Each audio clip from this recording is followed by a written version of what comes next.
Welcome to Zodiac Talks Tarot, where we trade glitter for clarity and small talk for soul talk. I'm your longtime researcher who reads birth charts over coffee, psychology journals over midnight toast, and the fine print of human behavior whenever life insists on speaking in riddles. And today we are exploring a subject that stings before it saves. Why the universe, call it God, Dharma, or simply the honest machinery of cause and effect, may be moving you, Aries, a few steps outside your family's familiar orbit so you can finally hear your own frequency without static. Before anyone clutches pearls, let me say this isn't a hit piece on kinship or a license to go rogue at Sunday dinner. It's an examination of alignment, because your story has never been obedience for obedience's sake. It's been awakening by contact with truth, and that truth often starts as a subtle ache, the kind you carry home like a splinter you can't see but can't ignore, the sensation of sitting among the people you love and realizing the room's language has shifted half a key,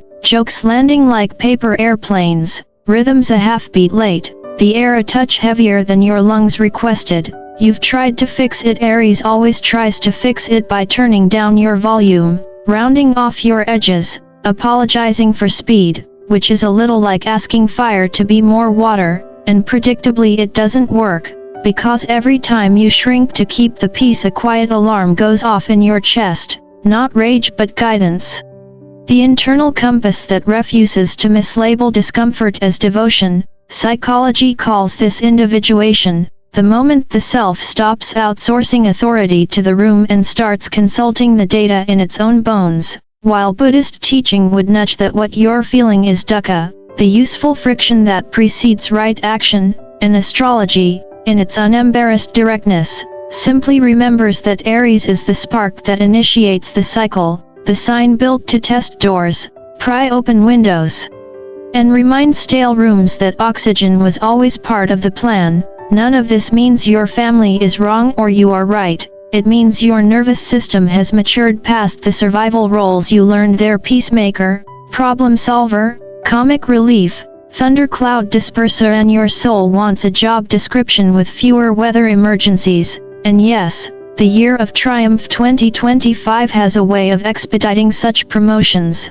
which can feel like a software update you didn't schedule. Contacts drift, conversations thin, invitations dry up, and the quiet that remains is not exile but laboratory silence, the kind where new formulas finally come through. If you need a little humor for the road, think of it like God gently taking away your family's group chat permissions on your calendar. No one's blocked, but the push notifications have been reduced for your sanity and, frankly, for theirs. The task now is not to win arguments or compose 12-paragraph explanations but to practice a clean boundary with a warm heart, to show up without performing, to love without shape-shifting, to choose clarity over choreography, because loyalty without self-respect isn't loyalty, it's choreography no one enjoys. When guilt shows up in its well-tailored suit telling you you're selfish, remember guilt is often the nervous system logging a new behavior,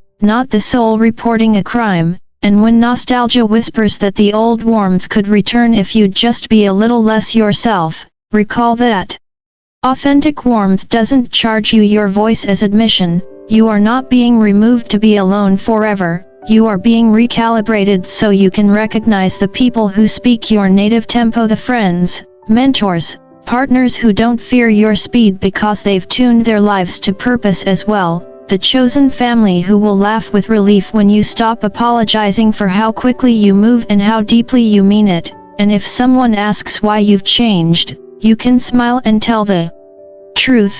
You didn't change to leave, you grew to lead, and sometimes leadership is simply the first person to say T. Welcome to Zodiac Talks Tarot, the space where astrology puts away its costume jewelry and begins to speak like real life itself, honest, unpredictable, and occasionally hilarious in its timing. I'm your longtime researcher, a person who's spent decades knee-deep in ancient birth charts, modern psychology studies, and enough midnight tea to fund an entire monastery. My fascination with the zodiac isn't just academic, it's personal, observational, and a bit philosophical. Astrology, after all, isn't about fate, it's about patterns of energy moving through people who are trying to be human. And today, Aries, we're talking about your original classroom, family. Family is the first laboratory of human consciousness, a place where love and chaos share the same kitchen table. It's where we inherit not only our last names but also the invisible codes of survival, silence, and expectation. The Zodiac teaches that Aries is the first spark of existence, the primal I am bursting through the void. You are the initiator, the courageous pioneer who charges ahead before anyone else knows there's even a road to take. Yet, the universe, with its impeccable sense of irony, often drops this first spark into families that mistake independence for defiance. You come into the world as pure creation energy, and before you can even spell your name, someone is already telling you to tone it down. As a child, maybe you were labeled too much, too direct, or too impatient. You weren't rebellious, you were alive. What adults often called arrogance was actually clarity. What they saw as stubbornness was purpose wearing baby shoes. But families, especially those still tangled in old trauma, can find the energy of creation deeply threatening. They see your fire and, instead of warming their hands by it, they rush to throw a blanket over the flame. And you, being young and still learning the difference between discipline and suppression, might have started believing them. From a psychological point of view, this is generational conditioning. Families pass down fear like antiques, well polished and heavy. Fear of rejection, fear of judgment, fear of stepping out of line. From a spiritual perspective, this is ancestral karma, a pattern replaying until someone brave enough, usually you, Aries, says no more. You are the cosmic alarm clock holding a sword, sent to wake the bloodline. It's a glamorous job title until you realize alarm clocks are rarely thanked for ringing at dawn. You weren't meant to stay small. You were meant to break patterns, the silent ones that keep people pretending, the toxic ones that disguise guilt as loyalty, the emotional debts that get paid generation after generation with interest. When the friction begins, when you can no longer sit quietly through the family dinner without feeling like your soul's battery is draining, it isn't disloyalty. It's divine redirection. The universe is shifting your seat at the table. And that redirection doesn't always come softly. Every Aries eventually enters a chapter where things start to unravel, where family expectations sound like static, where obligations feel like handcuffs disguised as hugs. Sometimes it begins with something as simple as a move, a job that takes you far from home. Other times, it's a conflict that never finds resolution, no matter how many apologies or we should talk dinners you arrange. Or perhaps it's the quiet, unmistakable whisper inside, I can't do this anymore. That moment isn't rebellion, it's awakening. In Buddhist thought, this discomfort is called dukkha, sacred suffering, the friction that signals the soul's readiness to evolve. You cannot grow in peace when you are surrounded by chaos that insists on staying asleep. So God begins to nudge. At first, the hints are gentle: a restless feeling, a recurring dream, a job offer in another city. Then come the earthquakes, arguments that split the ground beneath your emotional footing, misunderstandings that leave you staring at the ceiling wondering when home stopped feeling like home. Each event, no matter how painful, is a sculptor's tool. You are being carved into something deliberate. And like any true artist, the divine chisels away what no longer belongs, even if it screams while leaving. Aries, your journey is not random.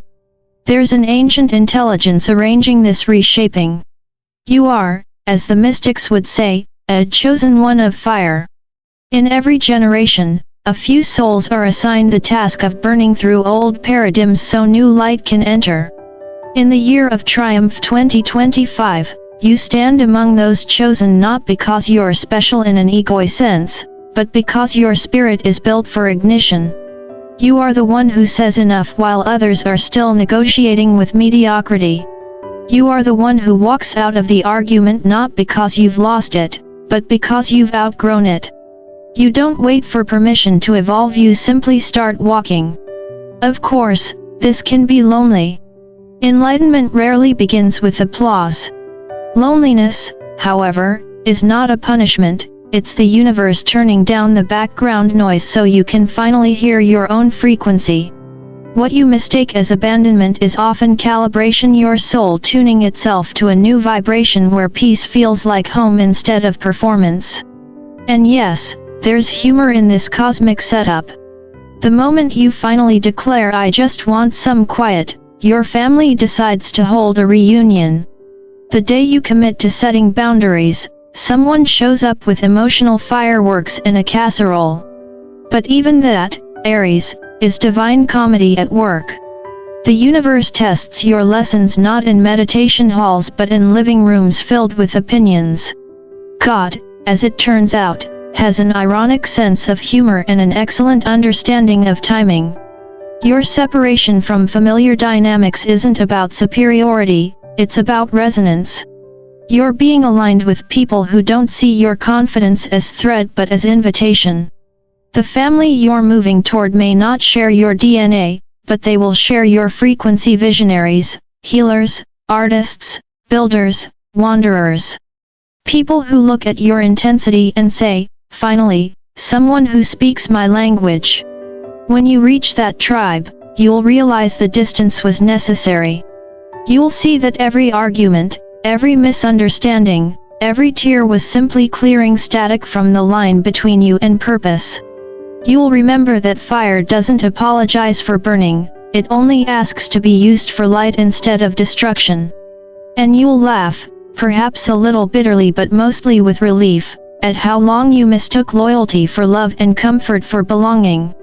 So if you're standing at that crossroads now, half afraid, half exhilarated, know this: you're not walking away from your family, you're walking toward your destiny. The divine setup was never about exile, it was always about evolution. God isn't punishing you by pulling you out of the crowd. He's trusting you enough to lead it later. In the end, Aries, you'll look back and see how every uncomfortable shift was choreography in disguise. Every fracture made room for a breakthrough. And that realization will arrive not with fireworks but with quiet certainty: you were never too much. You were precisely enough to break what needed breaking and build what's never been built before. Let's step out of the clouds for a moment and ground this conversation in human psychology, because even the stars appreciate a good peer-reviewed theory. The moment you start feeling distance from your family patterns, what you're experiencing isn't betrayal, it's individuation, a process Carl Jung described as becoming one's whole self.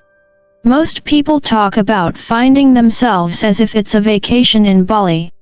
But for Aries, it's more like a solo expedition through a jungle that your ancestors labeled off limits. You don't go searching for yourself gently, you go kicking down the door with passion, purpose, and maybe a few impulsive purchases along the way. For you, individuation means reclaiming the right to act without guilt, to choose without apology, to breathe without asking permission first. You're learning that peace can't be bought through compliance, it's earned through authenticity. And that, Aries, is where the plot thickens. Because guilt, the most persistent emotional squatter in the human psyche, shows up right when you start building a new home for your truth. Guilt is that voice that whispers, "You're being selfish," when you finally say no to something that's been draining your spirit for years. It's the nervous system's version of a fire alarm, loud, inconvenient, and often triggered by the scent of freedom. You see, guilt isn't always moral. Sometimes it's just ancestral anxiety, the echo of generations who were too afraid to do what you're doing now. In Buddhist philosophy, this is karma loosening its grip not by punishing you, but by contrast. The universe teaches through opposites. You've known chaos, so you can appreciate clarity. You've endured noise, so you can recognize the value of silence. You've pretended to belong, so you can finally understand authenticity. And while authenticity might look like rebellion to those still asleep, What you're actually doing is the holy work of becoming real. Now, here's where the divine enters the chat. Let's make one thing clear, God isn't removing you from your family out of anger. Divine love doesn't throw tantrums. It orchestrates necessary distance. It's the spiritual equivalent of pruning a gardener cutting back branches, not because they're bad, but because the tree can't grow under the weight of excess. The universe, in its infuriating wisdom, rarely sends blessings wrapped in comfort. Instead, they arrive gift-wrapped in friction, confusion, or a well-timed crisis that makes you question your sanity. Why? Because transformation only listens to the language of discomfort. So yes, Aries, you might lose a few relationships along the way. Invitations will thin out. Some people will whisper that you've changed, as if staying stagnant were a virtue. There will be nights when the silence feels sharp enough to cut. But I promise you, those who mistake your evolution for arrogance were never meant to travel the next chapter with you. You're being guided into a season of sovereignty, the kind where your peace no longer depends on other people's approval. Your worth won't need defending. Your voice won't need an audience to be valid. That's not exile, that's enlightened solitude. It's the kind of peace that hums quietly under your skin, the kind that doesn't need to be posted or praised. From a spiritual point of view, this phase is sacred training. The universe is teaching you to sustain your own flame instead of relying on borrowed light. You're being asked to trust that losing the crowd doesn't mean losing love, it means stepping into a higher quality of it. God's version of love isn't sentimental, it's surgical. He removes what can't survive in your next level. And though it stings, it's the purest form of care. Then, one day, when the dust of transformation settles, something beautiful begins to happen. You find yourself surrounded by people who actually see you. Not the edited version you used to present for approval, the real you, with your intensity, your honesty, your relentless drive. They won't call you difficult. They'll call you driven. They won't label your independence as arrogance, they'll recognize it as alignment. These are the souls who don't merely tolerate your ambition, they amplify it. They don't just hear your truth, they harmonize with it. This new circle might be smaller, but the conversations will feed you in ways old approval never could. And here lies the cosmic paradox: when you finally stop trying to fix where you came from, you begin to heal it. When you stop begging the past to understand you, you create space for the future to embrace you. Reconciliation doesn't always arrive as a family photo where everyone is smiling. Sometimes it comes quietly, as a shift in energy, a soft release, a peace treaty signed in the heart. You learn to love your family again, but this time from a distance that doesn't cost you yourself. You love them without shrinking, without dimming your light to keep theirs comfortable. You learn that compassion doesn't require self-erasure. That's what real maturity looks like, not keeping everyone happy, but staying truthful in your love. You can offer kindness without compliance, connection without captivity. You realize you were never meant to be the family's peacekeeper, you were meant to be its pattern breaker. The one who shows that love can evolve beyond dependency, that respect can coexist with boundaries, that healing doesn't always mean returning, it sometimes means rising. And if that sounds heavy, just remember, you, Aries, were never designed to carry small stories. Your life is a laboratory for courage, and right now, you're conducting one of the bravest experiments there is, choosing authenticity over approval. So keep your fire steady, your humor intact, and your heart open. The universe is simply rearranging the cast so the next act finally matches your script. The Aries journey has always been a study in ignition. You are the sign that starts things, the first spark in the cosmic sequence, the soul that walks into a room full of hesitation and says, "Fine, I'll go first." It sounds heroic when written in astrology books, but in real life, it often looks like you volunteering for chaos while everyone else quietly thanks the stars that it's not them. This impulse to initiate isn't just personality, it's spiritual engineering. Aries energy is designed to move, to create, to pioneer. But that same fire that makes you bold can also turn into restlessness when it's forced to live inside structures built by people who fear its intensity. You can't fulfill your mission if you're still waiting for permission slips signed by those who never understood why you came here in the first place. You weren't born to preserve traditions that suffocate growth. You were born to question, to rebuild, to draft blueprints for realities no one's dared to imagine yet. And that's exactly why your fire has been feeling so restless lately. It's not broken, it's evolving.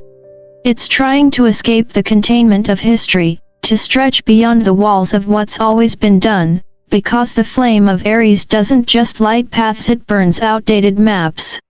In Buddhist thought, there's a term for what you're learning, the middle way. It's the balance between rebellion and obedience, a sacred autonomy rooted in compassion. You're not burning bridges for the sake of drama, you're simply refusing to drown in the rivers of repetition. You don't hate where you came from. You just finally realize you can love your roots without becoming entangled in them. There's a difference between reverence and resignation. You can honor your lineage, respect your teachers, and still outgrow their methods. Growth isn't betrayal, it's continuation. When people look at you with confusion and ask, "Why have you changed?" you can smile and say, "Because I finally started listening to myself." That isn't arrogance, though it might look like it to people allergic to self-awareness. That's spiritual adulthood. It's what happens when your inner authority stops outsourcing itself to external approval. And yet, even as you're evolving, the universe seems determined to keep things entertaining. Let's be honest, divine timing has a wicked sense of humor. The moment you vow to stay calm, someone cuts you off in traffic. The day you promise to respond, not react, your phone lights up like a crisis hotline. You meditate, light a candle, take 3 deep breaths, and suddenly, the smoke detector goes off. Coincidence? Probably not. The universe loves a good practical joke, especially on those who claim to have mastered patience. It's as if God leans over the balcony of heaven and says, "Let's see if they really meant that part about inner peace." But that's the beauty of it. The divine only tests what it trusts. If your world is shaking, it's not because you're being punished, it's because your foundation is ready to be proven. The humor of heaven, as I like to call it, is its refusal to let your ego enjoy enlightenment unchallenged. Just when you think you've reached Zen, life will hand you a group text that derails your serenity. But don't curse it. Laugh.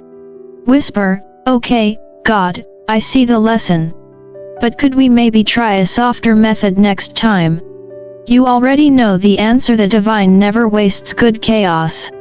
Every inconvenience, every ironic twist, every eye-roll-worthy coincidence is the universe's way of fine-tuning your frequency, sanding off the rough edges of self-importance until only truth remains.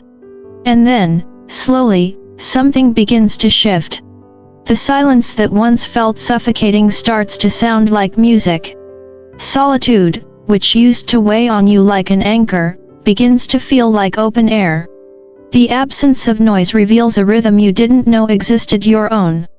You notice that the world bends differently around you, not because it suddenly became kinder, but because you did. You've moved from reaction to creation, from defending your worth to defining it. You no longer chase validation like a starving artist, you create meaning like a master architect. People who once called you too much will start to admire your composure, though they might never admit it. Some will drift away, unable to recognize the quieter version of your fire. Others will return, drawn not to your drama but to your depth. They'll feel your warmth without getting burned this time. You'll speak less, but when you do, your words will land with the weight of self-knowledge. You'll love more deeply, not because you've grown softer, but because you've stopped loving from guilt. You'll stand taller, not because you need to be seen, but because you finally see yourself. This is what divine separation was always meant to teach, not how to leave behind, but how to become. You were never supposed to fit comfortably into rooms designed for smaller fires. Your destiny is to create spaces where light doesn't have to apologize for shining. You've learned that leadership isn't about being loud, it's about being luminous. It's the quiet confidence that says, I can walk alone for now, because I know where I'm going. And maybe that's the secret humor of it all. The universe doesn't hand Aries a crown, it hands you a matchstick. It doesn't say, here's your throne, it says, here's a blank field, light it responsibly. You build your kingdom not through conquest but through courage, through the audacity to keep starting over. Each challenge, each loss, each divine joke refines the flame, until what's left is pure purpose, no smoke, no noise, just clarity. So if you find yourself between endings and beginnings, between laughter and exhaustion, take heart. This isn't chaos anymore, it's choreography. The cosmos is dancing with you, not against you. You're not losing your fire, you're relearning how to wield it. You're not breaking down, you're re-burning clean. The Aries journey has never been about following paths, it's about becoming the torch that lights them. And the moment you understand that, the fire within no longer feels like restlessness. It feels like destiny finally remembering your name. Here is the plain truth spoken without theatrics but with the tenderness of someone who has watched many Aries grow into themselves. In the year of triumph 2025, the universe is pruning your life the way a good gardener trims a tree, never to harm, always to let more light reach the roots. And while pruning can look harsh in the moment, it is simply love expressed through precision, a refusal to let what is no longer alive keep stealing nutrients from what is ready to bloom. Leadership is being forged in you that does not require applause or a spotlight, the kind that stands quietly at dawn and chooses clarity over consensus, responsibility over reputation, and conscience over choreography. And though parts of your old world may fall away with an undignified thud, friend lists, family scripts, the group chat that used to set your pulse racing, you are not being cut off from love, you are being cut free from the illusion that you ever required another person's permission to be whole. This is your invitation to build systems, families, and communities from a higher center of gravity, not from guilt or fear or the need to be the reliable firefighter forever on call, but from grounded love that knows how to say yes without abandoning itself and no without weaponizing shame. And when the dust settles, and it always does, you will look back and recognize that God did not remove you from your family so much as remove you from the trance that told you belonging demanded self-erasure. Because belonging without a self is just a costume party that ran too long. So yes, you may walk alone for a while, yet alone is not empty, alone is sacred, alone is where the flame speaks in its native tongue and your instincts, long talked over by tradition or expectation, begin to sound like clear bells, and you remember that Aries never needed signposts because the original compass in your chest, the one calibrated to truth rather than approval, has been more reliable than any map. And here is the quiet humor of it all. Just when you swear off drama, life tests your zen with 3 emails, a misdelivered package, and a relative who calls precisely when your timer for meditation ends, which is the universe's wry way of asking if your calm is a costume or a practice. But take heart, because heaven has a policy of only stress testing what it plans to use, and your foundation, once reactive, is becoming creative. You find yourself defending less and defining more, replacing the urge to be understood with the decision to be clear, and in that clarity your presence begins doing what your arguments never could. Some people will drift, others will return with new respect, and the ones who remain will know you not as the difficult one or the dreamer but as the architect of a reality shaped by conscience and courage. And as your circle refines, you will discover that reconciliation sometimes arrives not as a dramatic reunion but as a subtle peace treaty signed in the heart,